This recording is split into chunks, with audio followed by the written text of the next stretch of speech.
김기현 장로님께서 대표 기도해 주시겠습니다.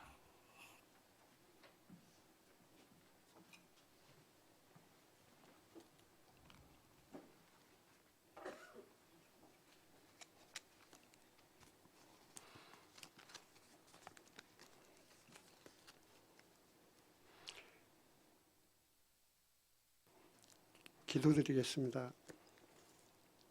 오늘 다윗의 동네에 너희를 위하여 구주가 나셨으니 곧 그리스도 주시니라. 아멘. 지극히 높은 곳에서는 하나님께 영광이요 땅에서는 하나님이 기뻐하신 사람 중에 평화로라 하니라. 우리 모두의 찬양받기에 합당하신 하나님 아버지께 오늘 이 날을 기억하며 감사 찬송 올려드립니다. 우둔한 우리들의 지혜로는 하나님의 긍휼하심을 깨달을 수가 없습니다. 다만 주님의 성령이 우리 삶에 오셔서 지혜를 주시고 알게 하셔서 우리가 거룩함을 추구하며 하나님 말씀에 합당한 삶을 살기 위해 노력할 뿐입니다. 우리들의 이러한 삶을 주님께서 어여삐 받아주시고 위로하여 주시기를 바랍니다. 주님, 우리 성도들의 처수를 위해 기도드립니다. 지금까지 그래왔던 것처럼 주님 말씀에 근거하여 훈육받고 실천하는 은혜샘 교회가 될 수 있도록 은혜 내려주시기를 기도드립니다.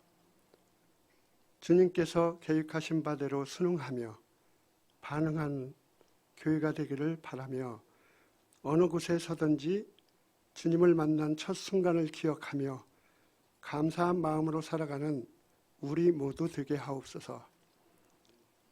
주님, 선교지의 선교사님들과 그 가정을 위해 두 손을 모읍니다. 그들의 얼굴은 희미해져 가지만 주님 안에서 연합된 관계는 더 단단히 결속하게 하시고 우리의 본분과 목적의식을 더욱 뚜렷하게 하옵소서. 우리들 살림을 좀 더 펴게 하시고 주님께 드릴 것이 많아지게 하시어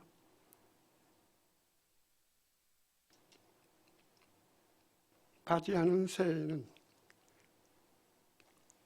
우리 영혼을 더욱 새롭게 하시옵소서. 선교지와 협력하여 선을 이루게 하옵소서. 온 성도들의 모임을 위해 기도드립니다. 엘리미를 축복하시고 영육의 강건함을 허락하옵시고 남전도회와 여전도회가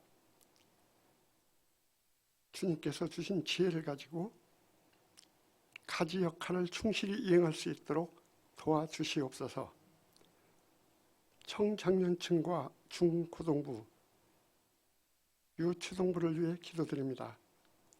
우리 성도들이 좋은 거울이 되고 아이들에게 선한 영향력을 주어 귀한 신앙을 영위할 수 있도록 우리 성도 모두에게 은혜 내려 주시옵고 도구 삼아 주옵소서. 전도사님들을 위해 기도드립니다. 그 맑고 순수한 주님의 종들을 주님께서 친히 이끌어 주시고 인도하여 주실 줄 믿습니다. 그들의 다양한 사역 속에서 하나님의 인자하심을 체험하며 능히 감당하는 귀한 일꾼 되게 하옵소서. 언제나 그 자리에서 담대하게 주님 전을 지키시는 김영욱 담임 목사님을 위로하시고 주님 그 삶을 기뻐 받아 주옵소서. 배운 대로 열심을 내는 제가 되기를 또한 기도드립니다. 성가대의 소중한 찬양을 흠양하시옵고 은혜 내려 주옵소서. 이 시간 우리 모두 말씀에 집중하고 은혜 받아 주님의 자녀다운 한 주간의 삶을 살게 하옵소서.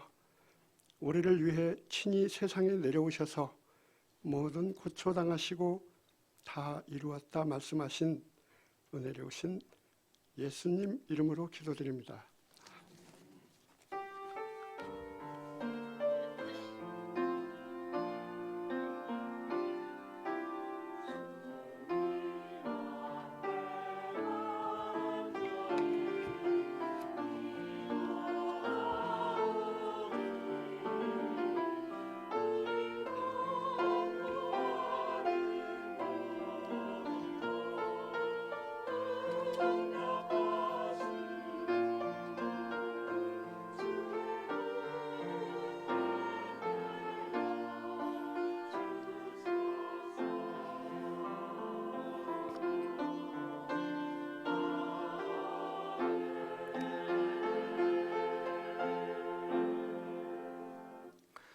하나님의 말씀은 마태복음 2장입니다. 마태복음 2장 1절부터 12절까지 저와 여러분이 한 절씩 교독하겠습니다.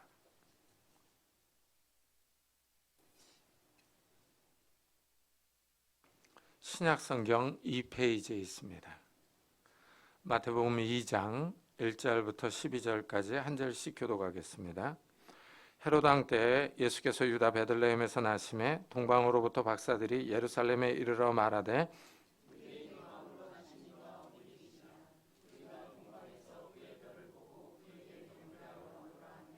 헤롯 왕과 온 예루살렘이 듣고 소동한지라.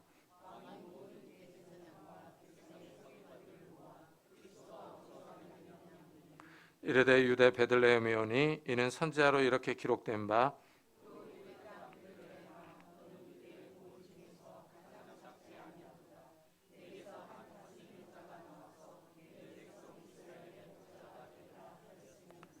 이에 헤롯이 가만히 박사들을 불러 별이 나타난 때를 자세히 묻고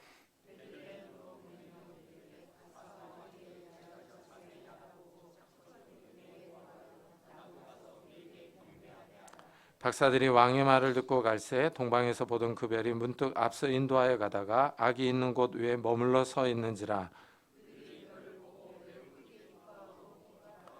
집에 들어가 아기와 그의 어머니 마리아가 함께 있는 것을 보고 엎드려 아기께 경배하고 보배압을 열어 황금과 유황과 모략을 예물로 드리니라. 그들은 꿈에 헤롯에게로 돌아가지 말라 지시하심을 받아 다른 길로 고국에 돌아가니라. 아멘. 성가대의 찬양이 있겠습니다.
말씀에 세 부류의 사람이 나옵니다.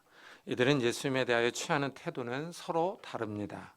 첫째는 동방박사들입니다. 이 동방박사들은 유대인이 아니라 이방인입니다. 이방의 박사들이 예수님을 유대인의 왕으로 깎듯이 받들고 있습니다. 동방박사들이 예수님을 맞이한 태도를 보면서 성탄절을 맞는 우리의 자세는 어떠한지 돌아보았으면 좋겠습니다. 예수님이 베들레헴에서 태어나서 그곳에 머물고 계십니다. 그곳에 손님들이 찾아옵니다. 동방에서 박사들이 예루살렘에 온 곳입니다. 이 동방이 어느 지역인지는 확실하지 않습니다. 바벨론 또는 페르시아, 지금의 이제 이란 지역이죠. 아라비아일 것으로 추측합니다.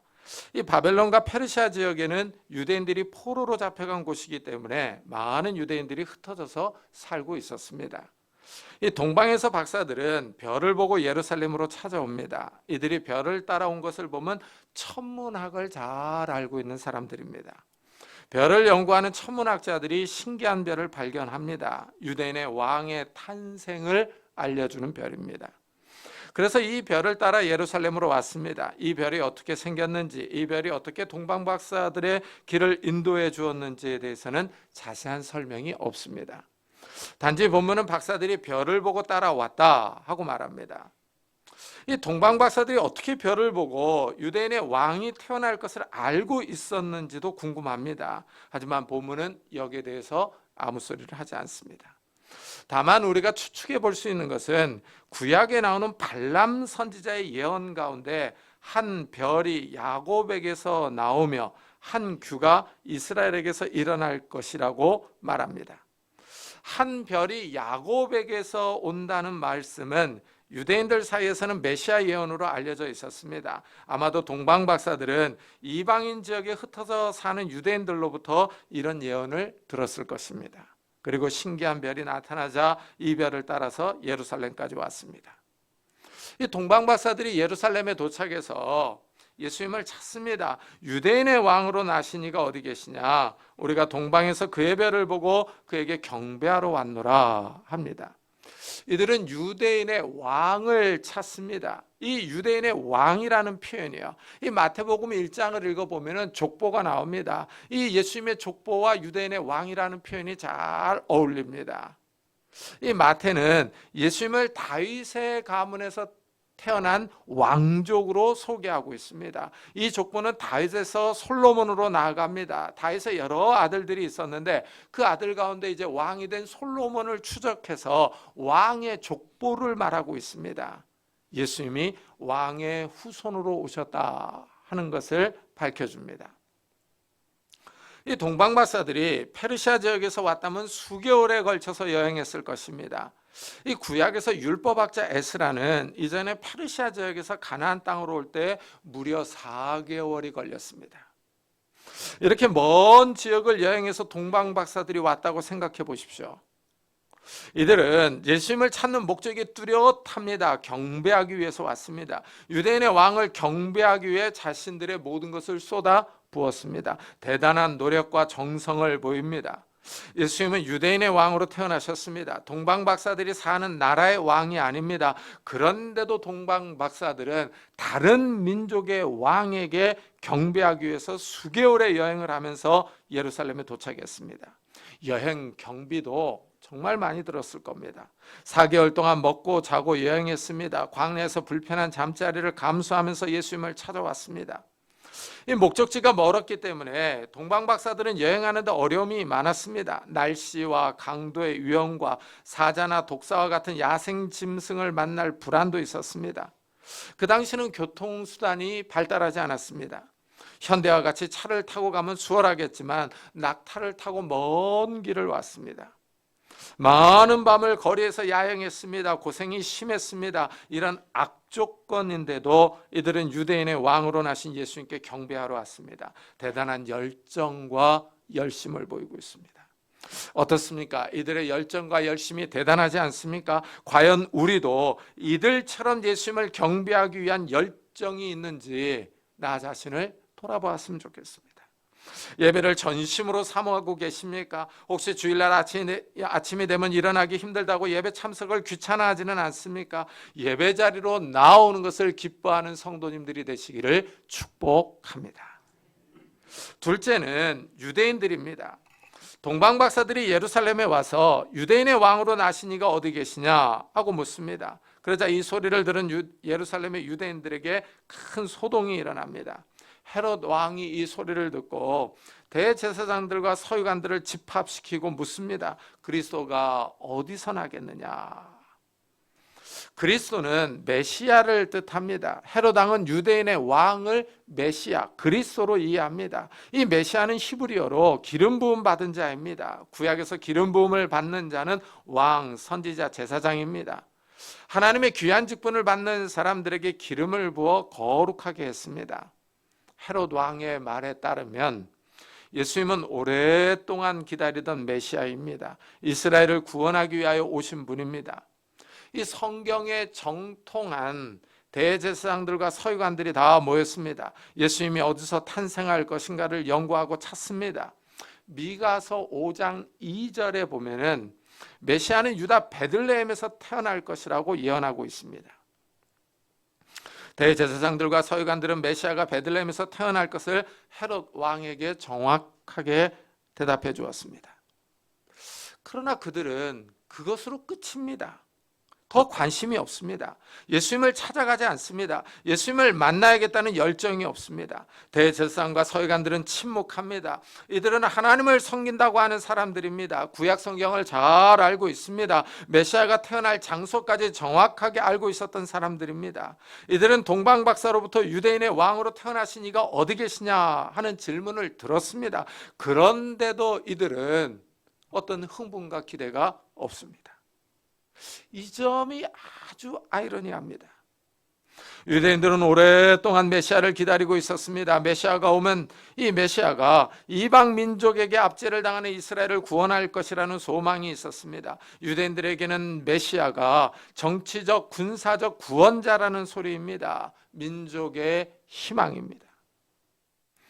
이들이 유대인의 왕으로 나신 이가 어디 계시냐 하는 말을 듣고 소동했습니다. 요란스러웠습니다. 그런데 이들의 흥분과 소란은 오래가지 못합니다. 금방 푹 꺼져버립니다. 메시아에 대한 소망과 기대가 없습니다. 유대인들이 가지고 있는 기대에 따르면 메시아는 로마의 지배로부터 유대인들을 구원할 것입니다. 이제 나라가 독립할 수 있습니다. 이 소식을 들었습니다. 그런데도 이들은 별로 관심을 보이지 않습니다. 무덤덤합니다. 마음이 마비되어 있습니다. 그냥 베들레헴에서 태어날 것이라고 말합니다. 마치 자기들과 아무런 상관이 없는 것처럼 말합니다. 이들은 헤롯 왕을 무서워했을 겁니다. 헤롯 왕이 태어난 메시아를 죽이려고 하는 것을 알고 두려워서 어떤 기대도 표현하지 않았는지 모르겠습니다. 이래서 예수님을 찾아가지 않았는지도 모릅니다. 이들은 세상 권력을 무서워하며 그들의 왕을 영접하지 않았습니다. 유대인들은 예수님에게 관심이 없었습니다. 성경 지식은 있었지만 실제 예수님을 자신의 메시아로 구원자로 영접하지 않았습니다.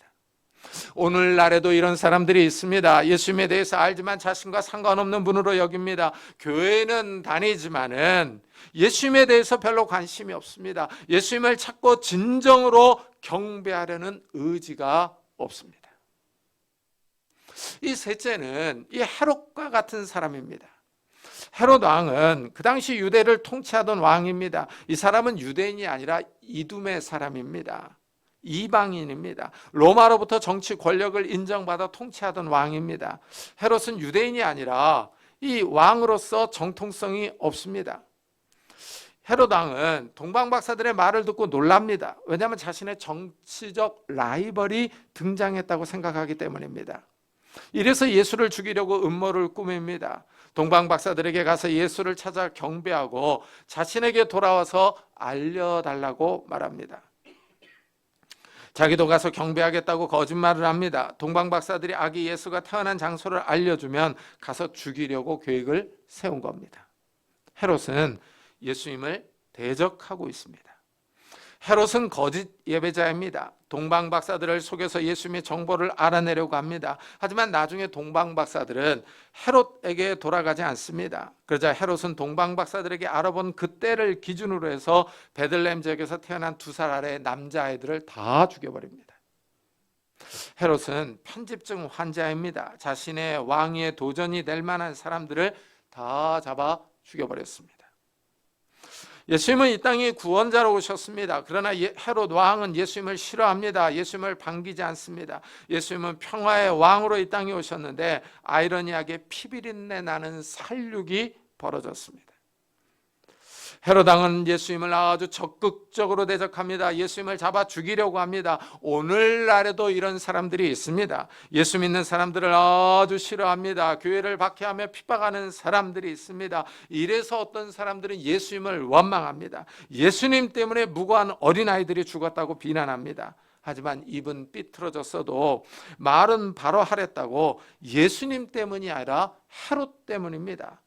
헤롯 왕이 정권력에 눈이 멀어서 무고한 아이들을 죽인 것입니다. 자기 정권을 유지하려고 경쟁자를 미리 죽이고자 한 것입니다.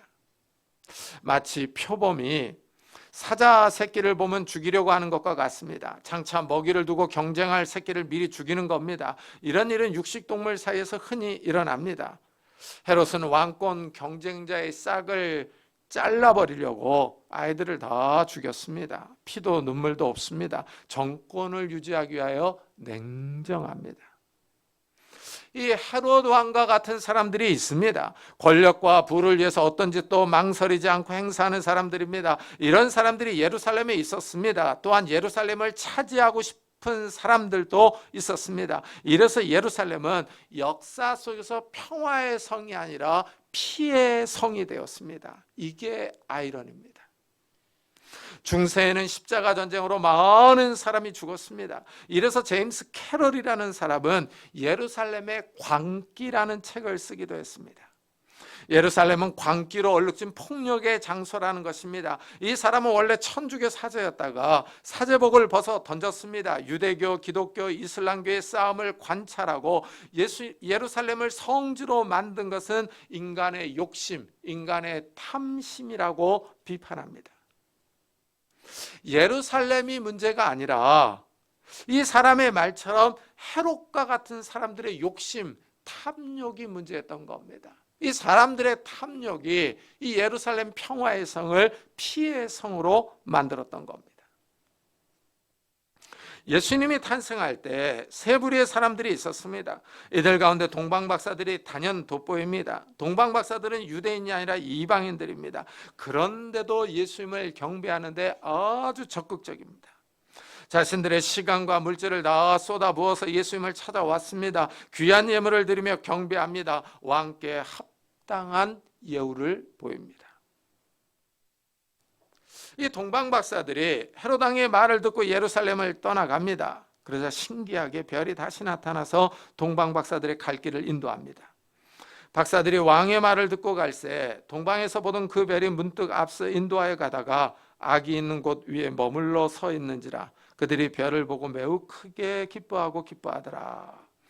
하나님의 인도가 신비롭습니다. 하나님이 다시 동방박사들에게 별을 보여주십니다. 그 별이 동방박사들을 예수님께로 인도합니다. 하나님의 신비로운 인도가 있습니다. 하나님께서 동방박사들이 예수님을 잘 경배할 수 있도록 그들의 여행을 인도하십니다. 그런데 흥미로운 사실은 이 별이 동방박사들을 처음부터 끝까지 인도하지 않았다는 것입니다. 중간에 별이 사라졌습니다. 동방박사들은 그 별이 사라지자 이 예루살렘으로 가서 물어보았습니다. 예루살렘에 가면 유대인의 왕이 태어난 곳을 알 것 같았습니다. 그래서 수도 예루살렘으로 가서 예수님이 태어난 곳을 물어보았습니다. 이것을 보면 우리의 삶에 때때로 하나님의 인도가 없는 것처럼 보일 수도 있습니다. 하나님의 인도가 사라진 것처럼 보일 수 있습니다. 이러면은 참 당황스럽습니다.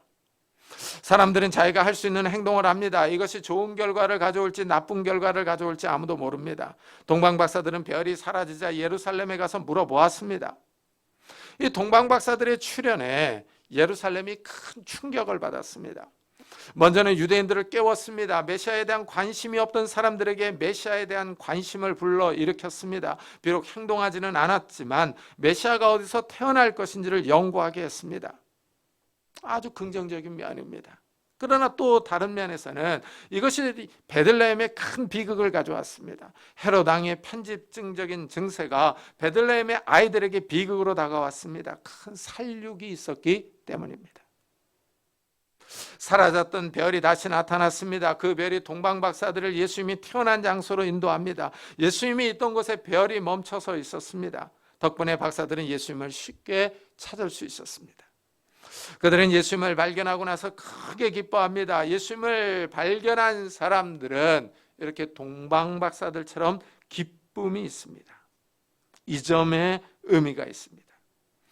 예수님을 찾은 사람들, 예수님을 영접한 사람들에게는 큰 기쁨이 있습니다.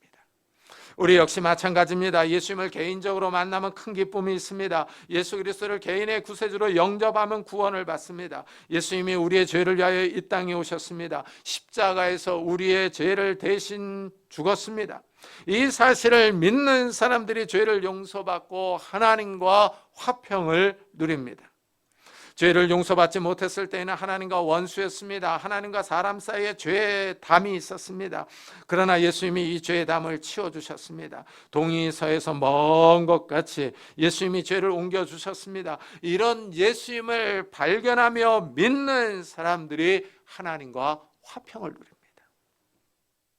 하나님 앞으로 가까이 갈 수 있습니다. 하나님의 자녀가 됩니다. 예수님을 인격적으로 만나는 사람들이 있습니다. 예수님을 발견한 사람들은 예수님의 가치를 깨닫습니다. 예수님이 죄로 죽었던 사람들을 생명으로 인도해 주신다는 사실을 압니다. 예수님을 만난 사람들은 예수님을 이 세상의 그 무엇과도 바꿀 수 없다는 사실을 고백합니다. 예수님보다 더 귀한 분이 없습니다. 예수님보다 더 가치 있는 것이 없습니다. 예수님을 발견한 사람들에게는 큰 기쁨이 있습니다. 자신의 모든 것을 다 드려도 갚을 수 없는 은혜를 발견합니다. 사도 바울이 예수님을 발견했습니다. 예수님을 발견하기 이전에 가지고 있었던 모든 것과 예수님을 비교합니다. 사도 바울이 예수님의 가치를 이렇게 표현합니다. 무엇이든지 내게 유익하던 것을 내가 그리스도를 위하여 다 해로 여길 뿐더러 또한 모든 것을 해로 여김은 내 주 그리스도 예수를 아는 지식이 가장 고상하기 때문이라. 내가 그를 위하여 모든 것을 잃어버리고 배설물로 여김은 그리스도를 얻고 그 안에서 발견되려 함이니 합니다. 바울이 예수 그리스도를 알기 전에 가졌던 것들이 있습니다. 그 가졌던 것들을 예수 그리스도를 아는 지식과 비교를 해봅니다. 바울은 태어날 때부터 귀족이었습니다. 유대인이었지만 그 당시에 로마 시민권을 가지고 있었습니다. 최고 랍비에게서 교육을 받았습니다. 요즘 말로 하면 금수저로 태어났습니다. 그러다 예수님을 만났습니다. 이전에는 그렇게 유익했던 집안 배경, 학벌, 부와 명예 이런 것들을 예수님과 비교해 보니 다 쓸모가 없습니다. 다 해로 여깁니다. 바울은 그 전에 알던 모든 것을 다 배설물로 여긴다고 말합니다. 배설물을 귀하게 여기는 사람은 없습니다. 배설물은 똥, 쓰레기, 버려야 될 것입니다. 하등의 가치가 없는 것입니다. 그렇습니다. 우리가 이 땅에서 귀하게 여기는 것들이 있습니다. 이 땅에 사는 동안 유용할 수 있습니다. 그러나 이 유용한 것들을 그리스도와 비교해 보면은 아무런 가치가 없습니다. 귀하게 여길 만한 것이 되지 못합니다. 그리스도가 그만큼 소중합니다. 그리스도는 우리의 모든 것을 다 버려서라도 발견할 가치가 있습니다. 우리의 모든 것을 다 투자해서라도 살 만한 가치가 있는 분입니다. 동방박사들이 별이 머무는 것을 보고 크게 기뻐합니다. 그곳에 바로 예수님이 있었기 때문입니다. 집에 들어가 아기와 그의 어머니 마리아가 함께 있는 것을 보고 엎드려 아기께 경배하고 보배압을 열어 황금과 유향과 모략을 예물로 드리니라. 동방박사들은 아기 예수님을 발견한 후에 경배합니다. 왕께 합당한 예우를 갖춥니다.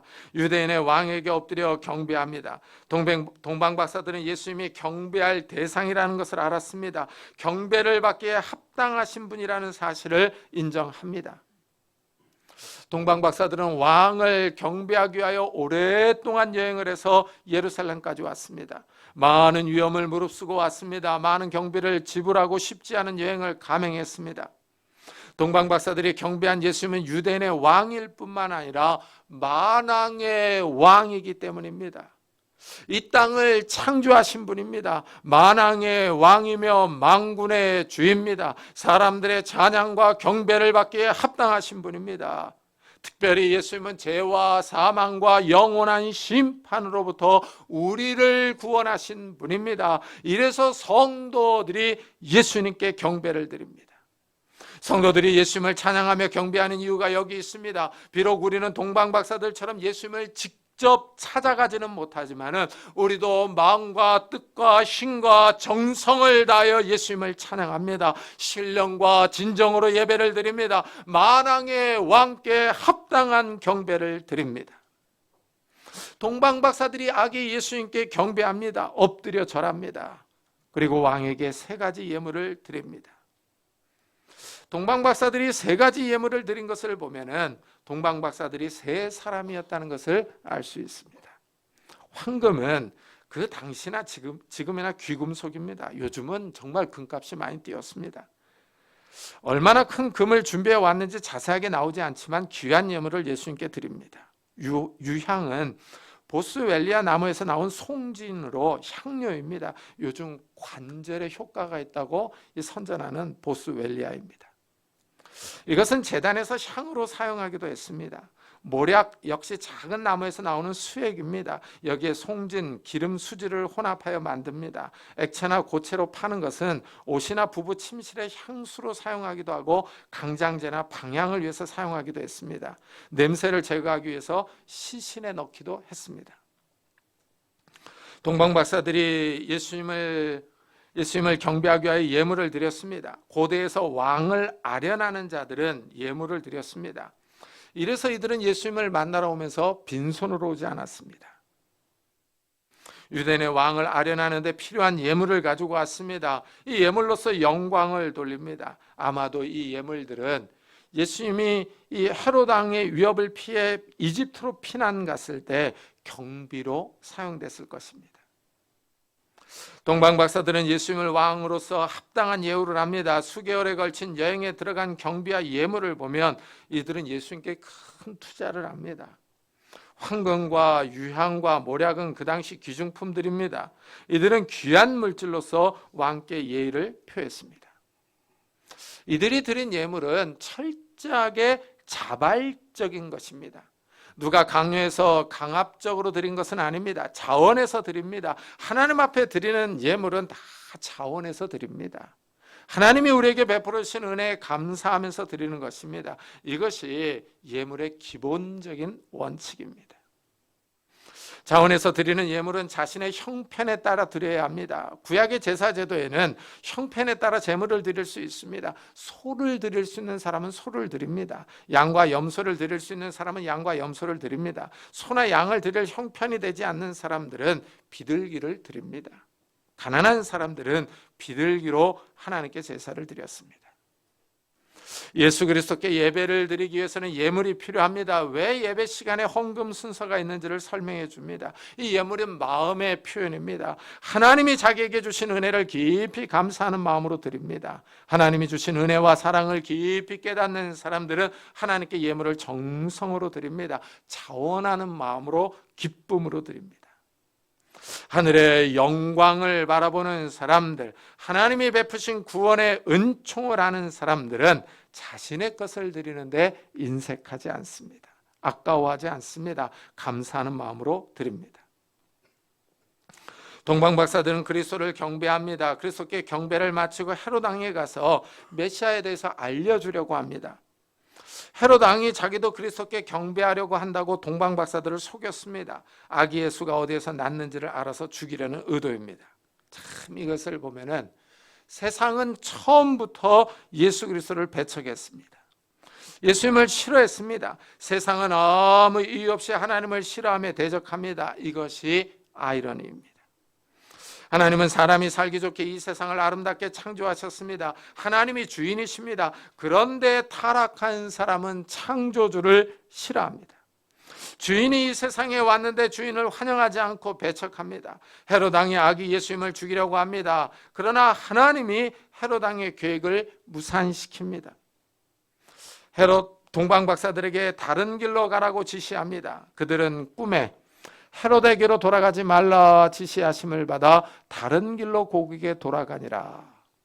동방 박사들은 하나님의 명령에 순종합니다. 헤롯 왕의 말보다는 하나님의 말씀에 더 우선순위를 둡니다. 동방 박사들은 헤롯 왕을 무서워하지 않습니다. 세상 왕의 권력을 두려워하지 않고 하나님의 말씀을 따릅니다. 여기에 의미가 있습니다. 그리스도를 경배하는 사람들은 하나님의 말씀에 최우선순위를 두며 순종하는 사람들입니다. 세상을 두려워하지 않고 하나님을 두려워하며 하나님의 말씀을 지키려고 합니다. 이런 사람들이 그리스도를 경배하며 예배하는 사람들입니다. 교회에서는 하나님을 거룩하게 경배합니다. 메시아의 탄생을 축하하며 노래합니다. 그리고 밖에 나가서는 자기 마음대로 살아갑니다. 세상의 욕심과 정욕을 따라 살아갑니다. 이러면 양다리를 걸치는 신앙입니다. 예수님은 이런 양다리를 싫어하십니다. 예수님을 전심으로 예배하는 사람들이 아니기 때문입니다. 그리스도를 예배하는 사람들은 삶이 다릅니다. 동방 박사들은 헤롯 왕을 무서워하지 않습니다. 하나님의 말씀을 듣고 순종합니다. 이것이 참된 예배의 특징입니다. 어떻습니까? 우리 성도님들은 하나님의 말씀을 따르려고 노력하십니까? 세상의 소리와 권력 때문에 하나님의 말씀을 무시하고 있지는 않습니까? 물질을 따라 신앙을 배신하고 있지는 않습니까? 세상에서 성공하기 위하여 하나님을 잠시 뒤로 제쳐놓고 있지는 않습니까? 참된 예배자는 하나님의 말씀을 따라 순종하는 사람들입니다. 오늘은 성탄절입니다. 이 동방 박사들이 예수님을 경배했던 모습을 돌아보면서 나 자신을 돌아보았으면 좋겠습니다. 나를 위하여 이 땅에 오시고 나의 죄를 용서하기 위하여 십자가를 지신 만왕의 왕이신 예수님을 깊이 묵상하는 시간이 되었으면 좋겠습니다.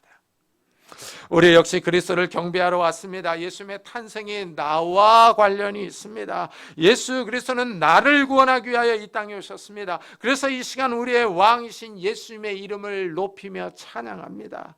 이 시간에 성탄의 기쁨이 우리 성도님들에게 충만하기를 축복합니다. 만왕의 왕이신 예수 그리스도의 은혜와 사랑과 복이, 건강과 지혜가 우리 성도님들의 가정과 산업에 가득 임하기를 예수 그리스도의 이름으로 축복합니다. 기도하겠습니다. 우리 한번 들은 말씀을 생각하면서 이런 은혜를 아직도 믿지 않는 우리 형제 자매들, 아직도 예수 그리스도를 알지 못하는 우리 가족들에게 베풀어 달라고, 우리 가족 식구들이 다 같이 주님 앞에 나와서 하나님을 찬양하며 예배하게 해달라고, 우리 온 식구들이 하나님을 경배하는 가정이 되게 해달라고, 우리 이 시간 우리 가족을 위해서 한번 같이 기도하도록 하겠습니다. 하나님 아버지 감사를 드립니다. 오늘 거룩한 성탄절에 저희들의 발걸음을 주의 전으로 인도하셨습니다. 하나님의 귀한 말씀을 듣게 하여 주시니 감사합니다. 하나님 아버지 아직도 믿지 않는 우리 형제자매들이 있습니다. 아직도 믿음이 약한 우리 자녀들이 있습니다. 하나님 아버지 이들의 마음의 문을 열어주시기를 원합니다. 이들의 마음의 문을 열어주셔서 온 식구들이 정말 예수 그리스도를 발견하게 하여 주시고, 예수 그리스도를 발견하며 큰 기쁨 가운데 머물 수 있는 자들이 될 수 있도록 은혜를 다하여 주시기를 원합니다. 하나님 아버지 정말 하나님의 은혜 가운데 우리 온 식구들이 머물 수 있도록 주여 축복해 주시고 은혜를 다하여 주시옵소서. 그래 하나님 아버지 우리 온 식구들이 하나님을 찬양하며 예배할 수 있도록 은혜를 다하여 주시고, 성탄의 기쁨과 성탄의 그런 은혜와 은총들이 우리 온 식구들에게 임할 수 있도록 주여 축복해 주시옵소서. 이 아침에 하나님 아버지 가족 식구들을 위하여 기도하는 우리 사랑하는 성도들을 축복해 주시고 은혜를 다하여 주시며, 우리의 기도가 하나님을 영화롭게 하며 하나님을 기쁘시게 할 수 있도록 주여 축복해 주시옵소서. 은혜를 다하여 주시옵소서. 하나님 아버지 우리 가족들을 주님께서 기억해 주시고, 우리 영빈이 영지 신랑을 주님께서 기억해 주시옵소서. 그들도 주님 앞에 나와 하나님을 찬양하며 예배할 수 있도록 은혜를 다하여 주시고, 우리 조카들을 주님께서 기억해 주시기를 원합니다. 하나님 아버지 그들도 주님 앞에 나와 하나님을 찬양하며 예배하며 하나님의 이름을 높일 수 있는 귀한 우리 집안 식구들이 될 수 있도록 은혜를 다하여 주시옵소서. 은혜를 다하여 주시옵소서. 주님 우리 이 시간에는 우리 성도들을 위해서 기도합시다. 이 교회에 속한 모든 성도들의 가정들을 축복해 달라고 우리 한번 성도들의 가정들을 우리 다 같이 축복하며 기도하도록 하겠습니다. 하나님 아버지 감사를 드립니다. 이 아침에 성탄절 아침에 이 교회에 속한 모든 성도들의 가정들을 축복합니다. 하나님 아버지 이 교회에 속한 모든 성도들의 가정들을 축복해 주옵소서. 하나님 건강과 지혜와 은혜와 능력을 주시고 믿음을 다하여 주시기를 원합니다. 신앙이 떨어진 성도들의 가정들의 주님께서 찾아가 주셔서 하나님 아버지 신앙이 회복될 수 있도록 은혜를 다하여 주시기를 원합니다. 하나님 아버지 믿음으로 다시 살아날 수 있도록 은혜를 다하여 주시기를 원합니다. 경제적인 어려운 가운데 있는 성도들이 있습니까? 하나님 찾아가 주셔서 경제적인 회복을 다하여 주옵소서. 하나님 아버지 이 어려운 때 물질로 인하여 어려움 당하지 않게 하여 주시고 다른 사람에게 굴어가지 않도록 은혜를 다하여 주시기를 원합니다. 하나님 아버지 하나님 또 하나 육신이 아픈 성도들이 있습니까? 하나님 찾아가셔서 능력의 손길로 안수하여 주시기를 원합니다. 십자가에서 우리의 질병을 지셨사오니 하나님 아버지 주님께서 찾아가 주셔서 건강을 주시고 은혜를 다하여 주옵소서. 회복의 은혜를 다하여 주시기를 원합니다. 그래 주님 앞에 나와 주님을 찬양하며 예배하는 데 어려움이 없도록 하나님 은혜를 다하여 주시옵소서. 은혜를 다하여 주옵소서. 이 교회에 속한 모든 성도들의 가정들을 축복하여 주셔서 정말 하나님 아버지 이 교회가 하나님의 은혜 가운데 바로 서며 하나님의 능력 가운데 바로 서는 놀라운 역사들이 일어날 수 있도록 주여 축복해 주시옵소서. 은혜를 다하여 주시옵소서. 하나님 우리들을 축복하여 주시고 은총을 베풀어 주시옵소서.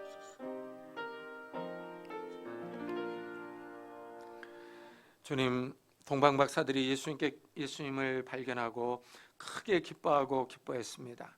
우리 안에 이런 큰 기쁨들이 있게 해주옵소서. 하늘의 기쁨과 평안이 우리의 영혼을 새롭게 하며 우리의 영혼을 살리며 하나님의 나라를 바라보며 하나님의 영광을 사모할 수 있는 자들이 될 수 있도록 축복해 주옵소서. 하나님 이런 은혜를 아직도 믿지 않는 우리 형제 자매들, 믿음이 약한 우리 가족들, 자녀들에게도 베풀어 주셔서 하나님 이들의 마음의 문들을 열어주시고 믿음의 눈들을 뜨게 하여 주옵소서. 하늘의 영광을 바라보며 온 식구들이 같이 기뻐하며 즐거워할 수 있는 성탄절이 될 수 있도록 축복해 주옵소서.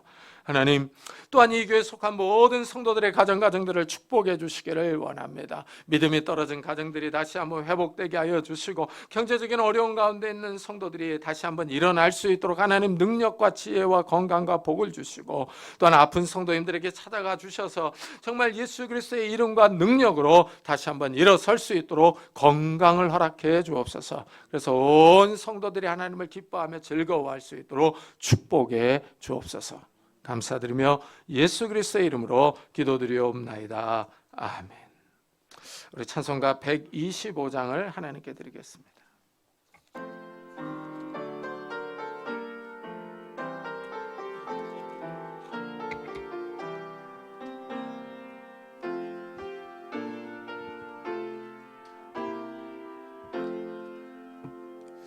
천사들의 노래가 하늘에서 들리니 산과 들이 기뻐서 메아리 쳐흘린다.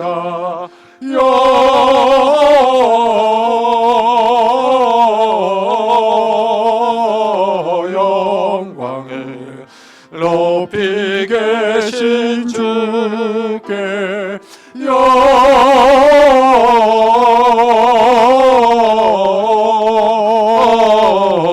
영광을 높이 계신 주님께 한밤중에 목자들 양떼들을 지킬 때 아름다운 노래가 청하게 들린다.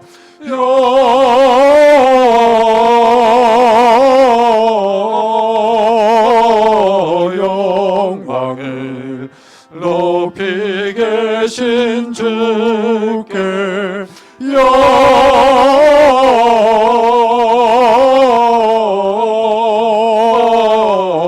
영광을 높이 계신 주님께 베들레헴 달려가 나신 아기 예수께 끌어 경배합시다. 탄생하신 아기께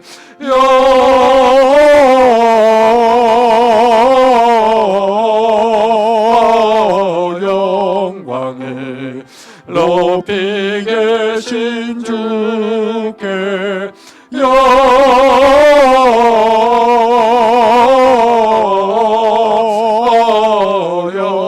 영광을 높이 계신 주님께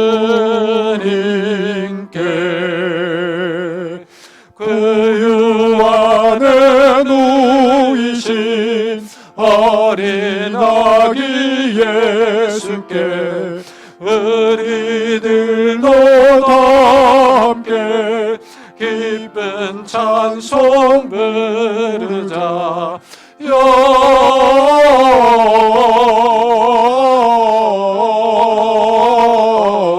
영광을 높이 계신 주께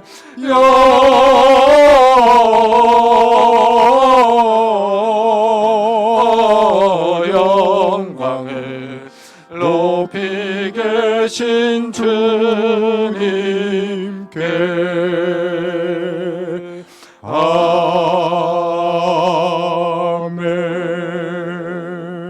아멘. 하나님 감사합니다. 오늘 거룩한 성탄절을 맞아 저희들이 주님 앞에 감사헌금으로 주님 앞에 드립니다.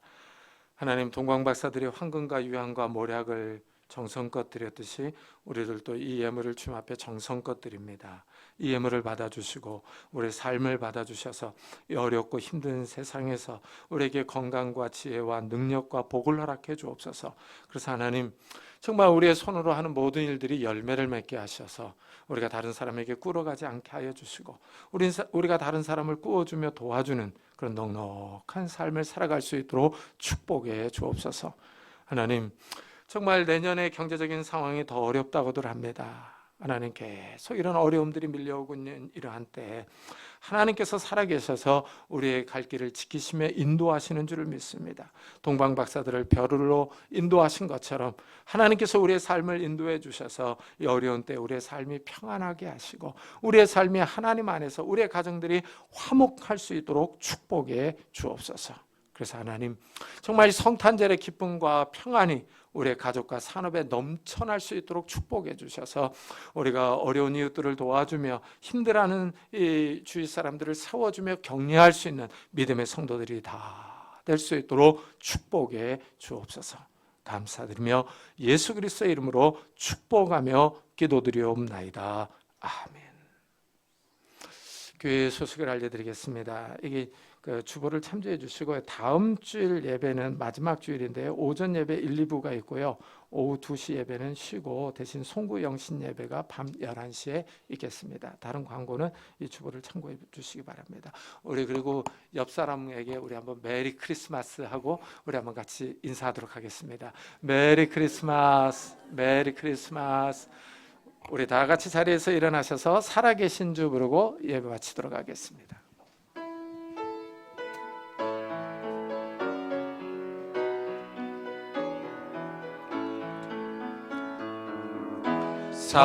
살아계신 주 나의 참된 소망 걱정 근심 전혀 없네. 사랑의 주 내 갈 길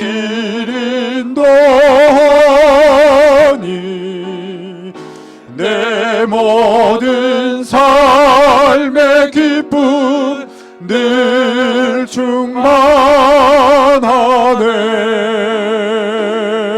충만하네.